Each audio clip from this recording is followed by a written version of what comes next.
بسم اللہ الرحمن الرحیم۔ جمعہ مبارک کی سنتیں اور آداب۔ پیارے بچوں، آج ہم جمعے کی سنتیں اور آداب کے بارے میں بات کریں گے۔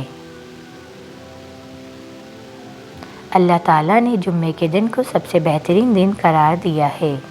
پیارے بچوں، کیا آپ کو پتہ ہے جمعے کا دن ہمارے لیے اتنا اہم کیوں ہے؟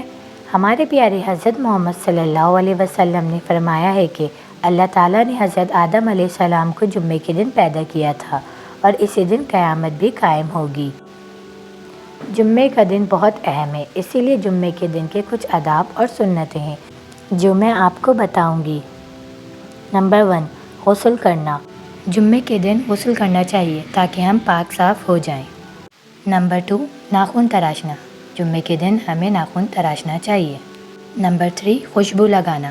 جمعے کے دن مسلمان مردوں کو خوشبو لگا کر مسجد جانا چاہیے، لیکن عورتوں کو تیز خوشبو لگانا منع ہے۔ نمبر 4، مسواک کرنا۔ جمعے کے دن ہمیں مسواک کرنا چاہیے۔ اگر مسواک نہ ہو تو ہم ٹوتھ برش بھی کر سکتے ہیں۔ اصل مقصد منہ کی صفائی ہے۔ نمبر 5، جمعے کے دن باجماعت نماز ادا کرنا۔ جمعے کے دن تمام مسلمان مرد کو باجماعت مسجد میں جا کر نماز ادا کرنا فرض ہے اور تمام مسلمان عورتیں گھر میں نماز کا اہتمام کریں۔ نمبر 6، کثرت سے درود شریف پڑھنا۔ جمعے کے دن ہمیں زیادہ سے زیادہ درود شریف پڑھنا چاہیے۔ نمبر 7، سورہ کہف کی تلاوت کرنا۔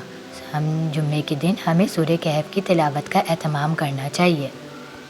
جو کوئی جمعے کے دن سورہ کہف کی تلاوت کرے گا اس کے لیے جمعے اور اگلے جمعے کے درمیان ایک نور روشن کر دیا جائے گا۔ نمبر 8، زیادہ سے زیادہ دعائیں مانگنا۔ جمعے کے دن ہمیں زیادہ سے زیادہ دعائیں مانگنا چاہیے۔ جزاک اللہ۔